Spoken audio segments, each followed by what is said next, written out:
Doctor, buenas tardes.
Buenas tardes, me da mucho gusto que podamos reencontrarnos por este medio virtual, recordando un poco lo que ha sido la época de la pandemia, cuando todas las clases eran virtuales.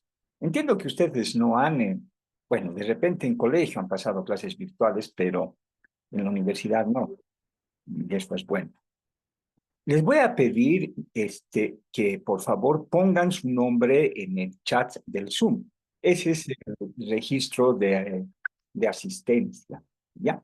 Entonces, pongan su nombre en el chat y eso va a quedar como registro de asistencia. Veo que ya están poniendo algunos compañeros y eso me parece excelente. Bueno, todavía están llegando, se están incorporando a la sala. Les adelanto algo.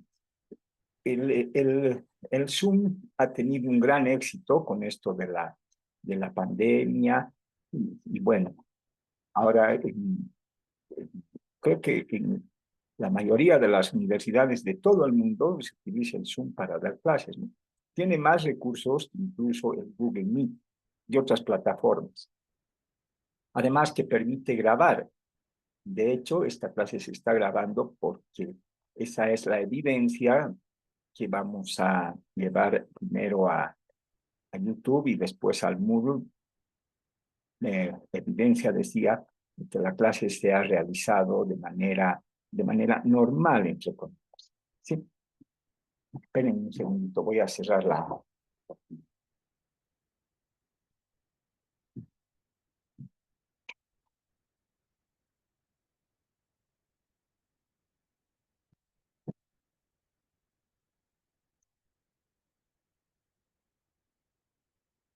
Bien, decía que esta cuenta de Zoom es gratuita y esto significa que la sesión va a durar solamente 40 minutos. Hasta hace un par de años eh, terminaba la sesión e inmediatamente se podía abrir otra. Sin embargo, ahora el Zoom nos pide esperar 10 minutos, ¿sí? Pero para agilizar un poco las cosas, voy a mandar otro enlace. En concreto, ya se percatarán ustedes, otra cuenta de Zoom para terminar esta sesión y casi inmediatamente empezar la siguiente sesión y así terminar en horario. ¿Está bien? ¿Están de acuerdo? Entonces, una vez que terminamos esto, miran el WhatsApp y ahí va a estar pues, el nuevo enlace para entrar a la sala que se ha abierto. ¿Sí? Bien, lo primero que quiero proponerles esta tarde es revisar el examen. Creo que es importante que le demos una mirada al examen. ¿Sí? Entonces, en ese entendido, voy a abrir el examen un tantito.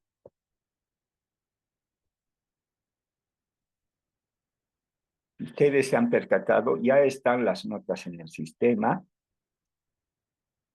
Esta mañana fui con la doctora Azul para firmar las planillas y que los estudiantes puedan ver sus notas cuanto antes. La gran mayoría, lastimosamente no todos, pero la gran mayoría tienen la nota completa, o sea, el puntaje total en la nota práctica. El examen ha sido sobre 25 puntos y la práctica valía 10 puntos. ¿De dónde han salido esos 10 puntos? De lo que hemos hecho en el aula. ¿Recuerdan? Un día hemos hecho el juramento hipocrático y el otro día hemos hecho iatrogénico. Entonces, hay algunos estudiantes que se han esforzado más, voy a decir así. Pero, sin embargo, todos los que han hecho las dos prácticas tienen la nota máxima. ¿De acuerdo? Bueno, sin más preámbulo, vamos a revisar entonces el examen. Voy a leerles pregunta por pregunta para que ustedes puedan saber cuál era la respuesta, ¿no? La ética solo es útil para vivir en sociedad, no es útil en individuos que viven solos. Falso. Hemos dicho que la ética tiene que ver si vivo solo o si vivo en medio de una comunidad.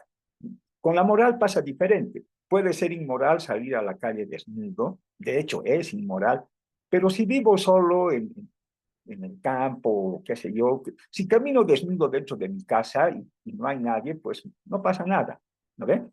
Entonces, la ética no es útil en individuos que viven solos, falso. Solo es posible un discurso ético cuando se juzga que el bien y el mal son lo mismo y que el uno valida y justifica al otro. Falso.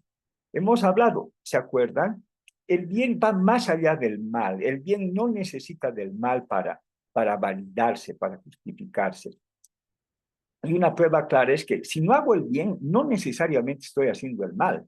¿Se acuerdan de la viejita que estaba queriendo pasar la calle frente a la universidad? ¿Sí? Creo que ahí tenemos una prueba de esto, ¿no? Tercera pregunta. La autonomía ontológica no significa que el ser humano pueda tener independencia absoluta, que es autárquico y que no necesita a ningún otro ser humano para su existencia. Verdadero. Hemos hablado también. Necesitamos del otro para cuidarnos, para alimentarnos, para vestirnos, para curarnos, para sanarnos. En fin, no hay una persona, no creo que exista en el mundo una persona que viva totalmente sola y aislada de los demás. ¿Sí? Cuando a un ser humano se le niega la intimidad, se le destruye. Se define la libertad como la posibilidad de tener intimidad. Si se tienen todos los bienes y honores, pero no se tiene intimidad, se priva de lo más esencial. ¿Se acuerdan de la diferencia entre intimidad y soledad? La fraternidad significa que todo ser humano tiene la obligación de hacer el bien a los otros. Falso. La fraternidad es el amor entre hermanos o el amor como a hermanos, ¿no? Era una de las consignas, digamos, de la Revolución Francesa, ¿sí? La benevolencia significa que todo ser humano tiene la obligación de hacer el bien a los otros. ¿De acuerdo? El progreso científico y tecnológico ha sido paralelo al progreso moral y ético de la humanidad. Falso. El progreso moral ha sido realmente muy importante, digamos, en los últimos siglos, pero no ha sido paralelo al progreso científico. Decíamos, las épocas de mayor progreso científico han sido las épocas donde menos progreso moral ha habido. Incluso podríamos decir que ha habido un retroceso en, en el desarrollo de la moralidad y de la ética. ¿No? Acuérdense la época de la Segunda Guerra. Habíamos hablado que los médicos alemanes no hacían el juramento hipocrático. ¿Recuerdan por qué? El acto humano, en sentido estricto, debe tener dos condiciones: conciencia psicológica y libertad. Sí, señor. Si no tiene conciencia psicológica y libertad, no es un acto humano. Y hablábamos del soldado que jala el gatillo y que dispara, ¿no?, por una orden de su superior. No está con plena libertad para decidir si jala o no jala. Tiene que hacerlo y ya está. Entonces, no es un acto humano en el sentido pleno. Y la conciencia psicológica tiene que ver con la capacidad de percatación de la realidad externa y de la realidad interna. ¿Sí? El ser humano es el creador de la ética y es el único ser en la naturaleza que necesita de esto. Sí, señor. ¿Se acuerdan? No hay ética ni de lobos, ni de águilas, ni de tigres. Solo los humanos necesitamos de una ética. La percepción del otro es la experiencia más profunda y existencial. No. La percepción del yo, del sí mismo, es la experiencia más profunda y existencial. Intimidad, soledad y aislamiento son necesidades básicas que el ser humano comparte con otras criaturas de la naturaleza. No, el ser humano necesita intimidad, pero los animales no necesitan intimidad. Y decíamos, una pareja de perritos se pone a hacer el amor en la esquina, vista y paciencia de todo el mundo. Hay animales que viven solos y que no se complican con la soledad. Seguramente han oído hablar de los lobos solitarios. Hay animales que también pueden vivir aislados, ¿no? El ser humano puede soportar la soledad, puede soportar el aislamiento, pero no puede soportar la falta de intimidad. En cambio, los animales, entonces, falso. Hasta aquí, ¿alguna pregunta, algún comentario? ¿Está más o menos todo claro? Les pido, por favor, que intervengan. Es importante que puedan decir sus dudas y sus inquietudes. Bueno, vamos a continuar entonces revisando el examen. Voy a compartirles esta imagen. Dice, se puede ver, ¿verdad? ¿Se acuerdan de esta imagen? Me he dibujado un mamarracho en el aula, pero esta era la idea, ¿no? Entonces, la primera pregunta de selección múltiple de nuestro examen decía, volver al examen,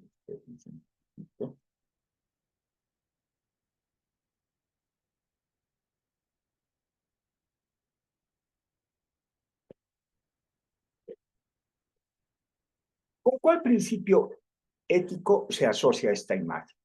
Principio de integridad, principio de libertad, principio de incertidumbre, principio de fraternidad o principio de justicia o finalmente principio de benevolencia.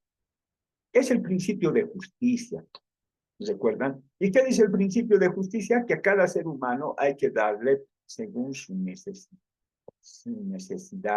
No, no se les da a todos por igual. Los seres humanos no somos iguales. Eso dice el principio de justicia, ¿no?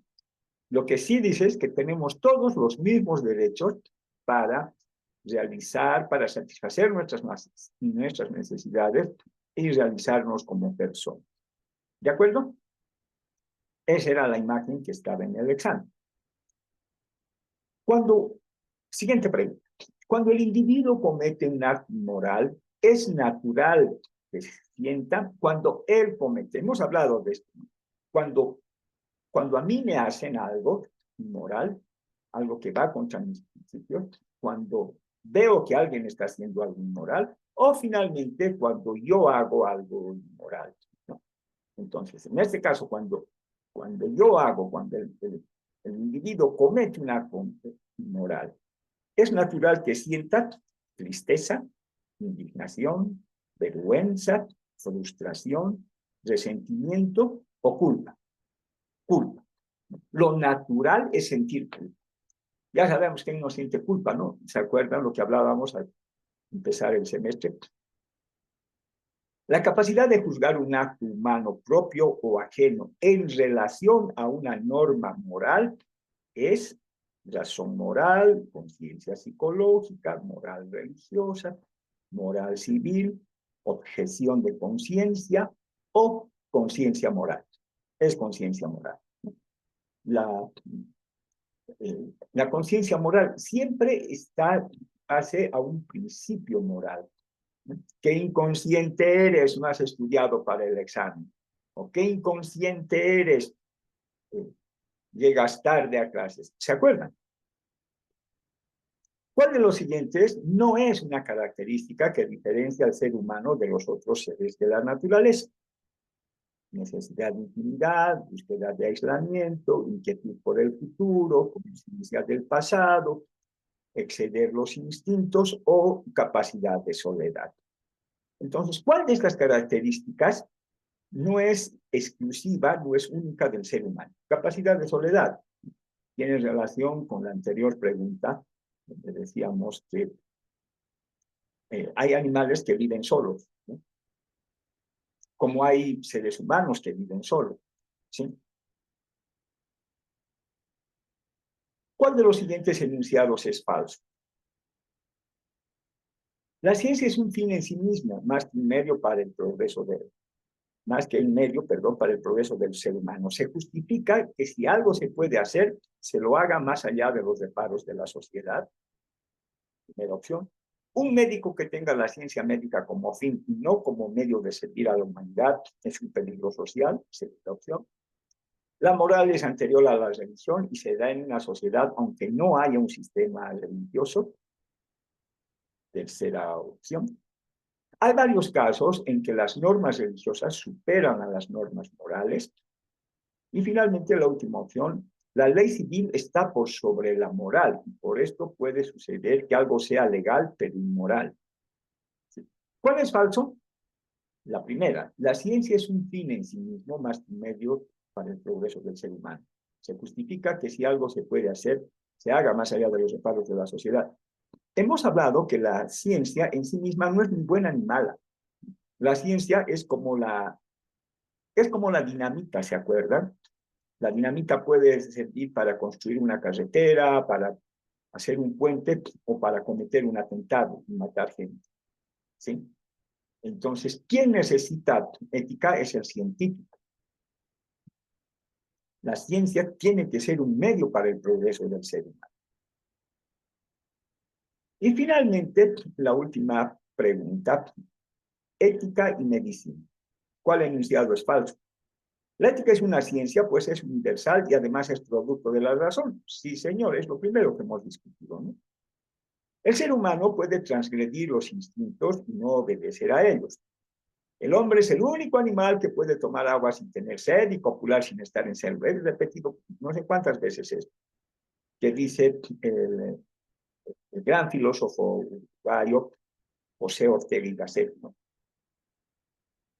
Esta característica lo trastorna muchas veces y aún puede aniquilarlo, dice el doctor Belle, esa capacidad de exceder los instintos. Tercera opción. Nunca en ninguna época la medicina se volvió contra el ser humano, pese a los intentos de convertirla en instrumento de ideologías políticas. Falso, ¿no? Hay épocas en que la medicina ha estado al servicio de unos pocos, ¿sí? Y ha servido, o al menos ha intentado que sea un instrumento de dominación y de sometimiento. Es lo que ha pasado en la Segunda Guerra. Y con todo respeto en ambos lados. Vamos a ver más adelante cómo se han hecho experimentos con grandes cantidades de personas, con 50.000 personas que estaban enfermas con sífilis, para estudiar, para ver cómo desarrollaba la enfermedad. No se las trataba, se les daba un placebo nada más. ¿Sí? Entonces, la medicina en distintas épocas se volvió contra el ser humano. Si el médico no tiene una amplia y profunda concepción del ser humano, ejercerá una medicina deshumanizada. No verá en el enfermo más que una patología, un síndrome o un organismo. Esto es lo que se cuestiona mucho en la actualidad, ¿no? Pues no a todos, pero muchos médicos.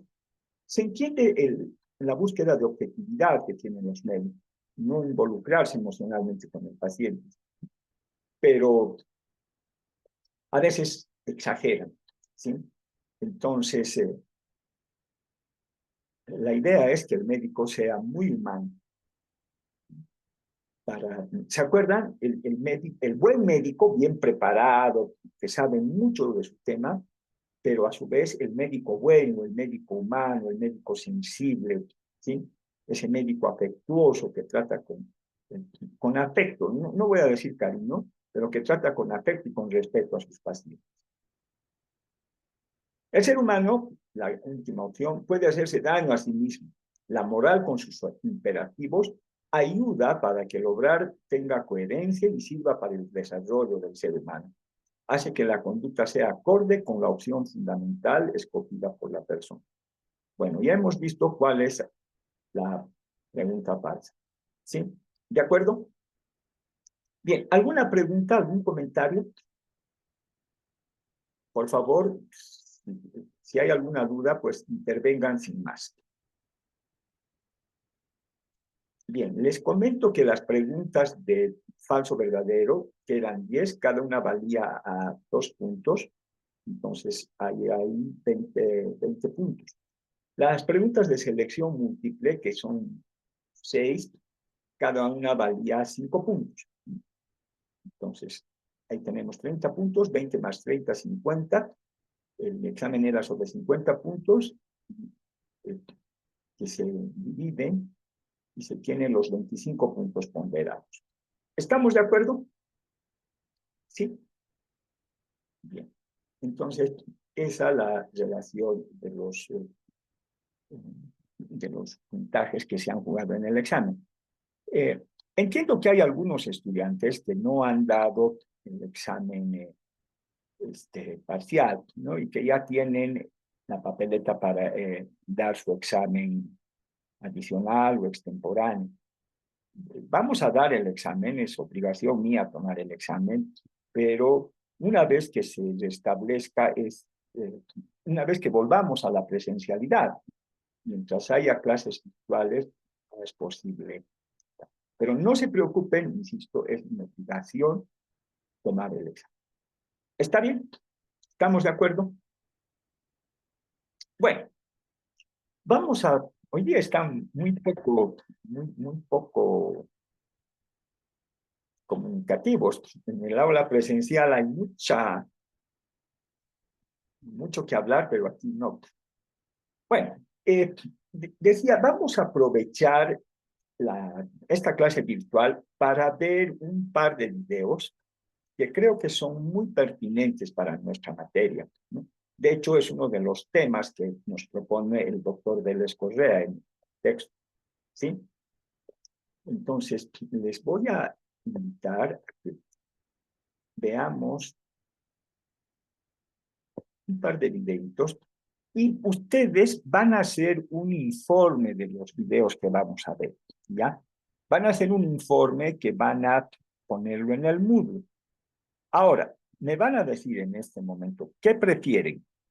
Escribir en un texto PDF. ¿Saben cómo se hace, no? Se escribe en Word y se guarda con PDF y ya está. Esa puede ser una opción. La otra opción sería escribir como texto en línea, escribir directamente en el Google. Sin embargo, entiendo que hay estudiantes que trabajan o que están siguiendo la clase desde su celular. Entonces, la tercera opción sería ver el video, hacer el informe en papel, ¿sí?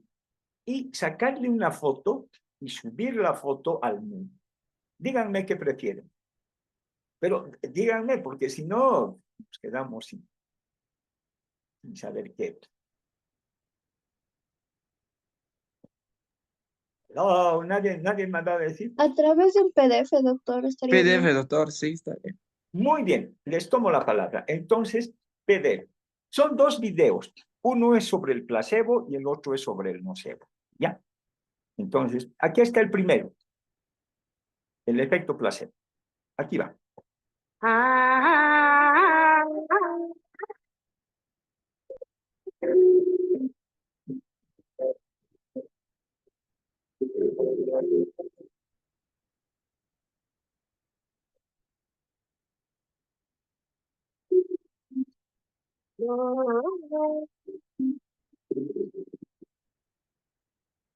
La manera en que nos sentimos depende en gran medida de cómo anticipamos que nos sentiremos. Irving Kirsch.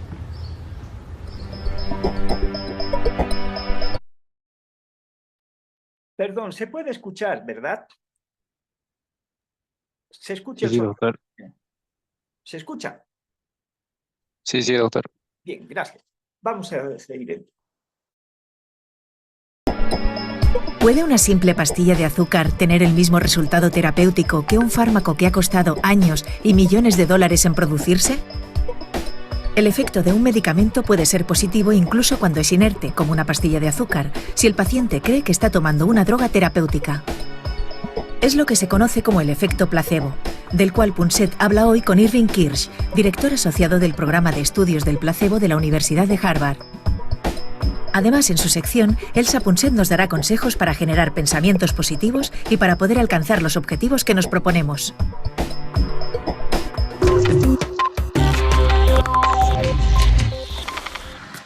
A mí me ha pasado con este programa lo mismo que les va a pasar a ustedes, a toda mi audiencia. Empiezas viéndolo desde fuera, te interesa el tema de exactamente el efecto placebo, te interesa porque no crees en él y resulta que poco a poco te enamoras del tema porque detrás está la mente y detrás de la mente están las sugestiones, están las convicciones remachando, triturando la realidad tal y como la vemos, ¿no? Profesor Kirsch, Irving, me encantaría charlar un poco sobre todo esto. Empecemos con lo que denominas la teoría de la expectativa de respuesta. Es decir, afirmas o sugieres que lo que esperan las personas es lo que cuenta en realidad. En gran parte es así. No del todo, porque lo que sucede en el mundo, lo que hay allí fuera, lo que ocurre dentro del organismo, todo eso también cuenta. Sin embargo, nuestra manera de ver las cosas, lo que vemos al mirarlas, y sobre todo la manera en la que nos sentimos, depende en gran parte de lo que pensamos que sentiremos, de lo que anticipamos, de lo que esperamos, de lo que creemos. Si anticipas que un chiste será divertido antes de que te lo cuenten, y tenemos pruebas científicas que lo corroboran, te reirás más y pensarás que es más gracioso que si piensas, seguro que no tendrá ninguna gracia. Volvamos a la teoría de la expectativa de respuesta. Recuerdo que lo mencionas en alguna parte, que las personas que han sufrido muchísimo durante la guerra, los heridos de guerra, por ejemplo, están menos dispuestos que los demás a creer en el efecto de los analgésicos, por ejemplo. Piensan que no los necesitan. En cambio, si se les dice a los que nunca han estado en la guerra que no se les administrará analgésicos, se preocupan. Tiene mucho que ver con la vida emocional de la persona, este sentimiento? Veamos. Que un medicamento funcione no solamente depende del principio activo, también depende de si el paciente cree que funcionará o no. Hay muchísimos factores distintos que pueden aumentar o disminuir las expectativas de eficacia del medicamento. El pasado, la situación, las experiencias que uno ha tenido. Sabemos, por ejemplo, que la morfina mitiga el dolor. Sin embargo, si el paciente no sabe que le están dando morfina, si se le administran por vía intravenosa sin decirle, ahora vamos a darte morfina, no resulta tan eficaz. Pierde la mitad de su eficacia. ¿Y esto qué significa? Pues que la mitad de la eficacia de la morfina como analgésico se debe a su composición química, pero la otra mitad tiene que ver con el cerebro, con la mente. Increíble, ¿no?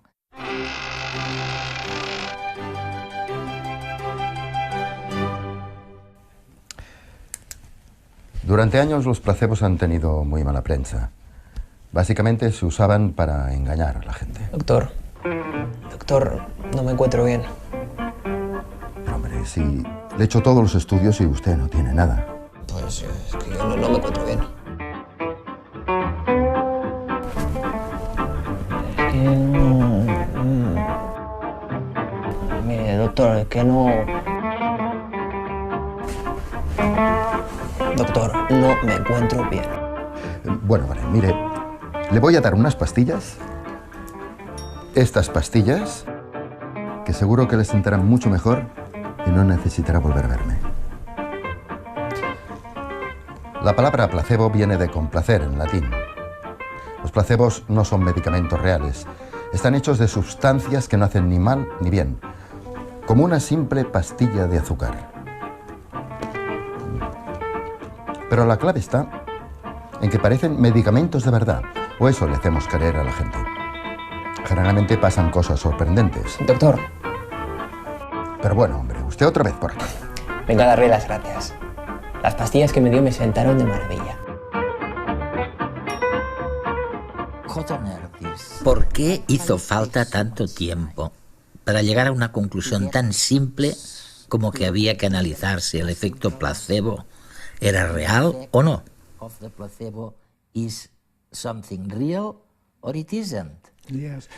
Pues bien, durante muchos años a nadie se le pasaba siquiera por la cabeza que pudiera haber un efecto placebo real. Se pensaba que el placebo era algo que se administraba al paciente simplemente para complacerlo, sin que surtiera ningún efecto verdadero sobre la enfermedad. Pero en la década de 1950 y 1960, los científicos descubrieron que sí que existía tal efecto. Y empezó un periodo en el que intentaron controlarlo. Nos percatamos de que para saber cómo actúa un fármaco, debemos compararlo con placebo. Durante 50 años, durante medio siglo, el placebo ha suscitado interés, pero solamente como una manera de aprender cuál es la eficacia de los fármacos. Hasta que hace unos 10 o 20 años alguien pensó, un momento, investigamos el efecto placebo para comprender los medicamentos, pero ¿acaso no resulta interesante que el placebo actúe en tantas enfermedades distintas? A partir de ahí, los científicos empezaron a estudiar el placebo por sí mismo. Esa ha sido mi pasión, estudiar el placebo, entender cuándo funciona, hasta qué punto funciona y en quién funciona. ¿Por qué? ¿Por qué cuando tenemos un médico que se muestra especialmente atento y comprensivo con nuestro dolor, nos sentimos mejor y nos curamos antes? Se ha demostrado que eso es muy importante. Me refiero a la actitud del médico. Sí, sí que lo es, y hay dos razones que lo explican. La primera ya la hemos mencionado y tiene que ver con las convicciones y las expectativas. Si el médico parece confiado, nosotros también confiaremos en que algo cambiará. Además, hay otra razón que parece estar relacionada con la relación terapéutica. La sensación de calidez y consuelo que obtenemos cuando alguien parece preocuparse por nosotros. y que también puede contribuir a que nos sintamos mejor. Ha quedado demostrado en un estudio sobre el síndrome del intestino irritable, en el que se administró placebo a los pacientes de dos maneras distintas. En el primer caso, el médico los despachaba en muy poco rato, de un modo muy neutro, diciéndoles: aquí lo tenéis, forma parte de un ensayo clínico. Con otros, en cambio, el médico pasaba más tiempo y era cariñoso y amable, y les escuchaba. Les escuchaba. He aquí algo muy importante. Prestaba atención a lo que los pacientes tenían que decir. Los que visitaron a un médico atento y cariñoso mejoraron mucho más que los otros.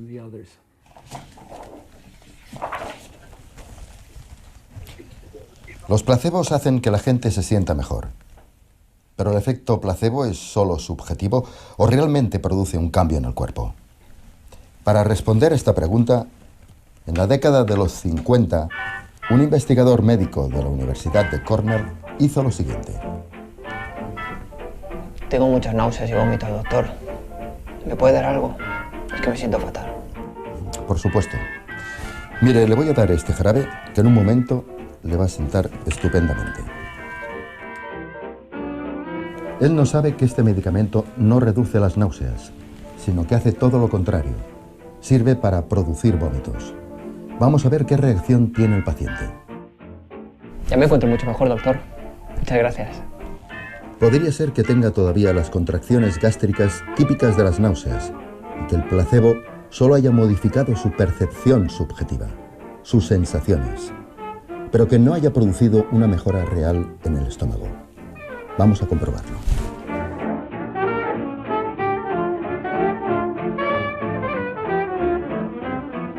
Efectivamente, el placebo ha mejorado la actividad gástrica del paciente. El placebo no solo modifica las percepciones subjetivas del paciente, sino que también produce un cambio fisiológico semejante a la de un medicamento. Es fantástico, pero, ¿sabes? Sigo preguntándome cómo puede ser cierto. Es decir, ¿estamos descubriendo los procesos químicos que lo justifican? Sí, cada vez más. Es un proceso lento, pero vamos aprendiendo. Ahora sabemos mucho más que hace 10 años, aunque sigue habiendo mucho por aprender. Intentamos descubrir qué sucede en el cerebro de alguien que recibe un placebo. Para ello, llevamos a cabo estudios de neuroimagen con resonancia magnética funcional. Se provoca algún tipo de dolor en los pacientes y se observa lo que sucede en el cerebro. Y a continuación se les administra un placebo para examinar cómo cambian las activaciones de las distintas regiones cerebrales. Gracias a estudios de este tipo, poco a poco estamos aprendiendo dónde se ubican las expectativas en el cerebro y cómo modifican la experiencia de lo que sucederá a continuación.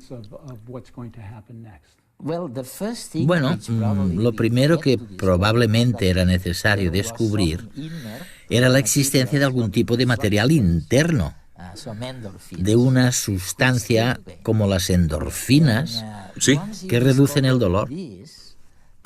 Ahora que ya lo habéis descubierto, resulta que es posible conseguir el efecto opuesto, con lo que llamáis, si no me equivoco, naloxona. Sí, se puede bloquear. En realidad, las endorfinas son naturales, el cerebro las genera y funcionan como opiáceos. Es una de las maneras por las que el placebo aplaca el dolor. El placebo puede provocar una reducción del dolor con endorfinas. La reducción que pasa por la liberación de endorfinas se puede bloquear con una sustancia química llamada naloxona. Por ejemplo, si se le administra a alguien un placebo, como si fuera un opiáceo, se liberan endorfinas y se produce un efecto placebo que, con naloxona, se puede bloquear. El efecto placebo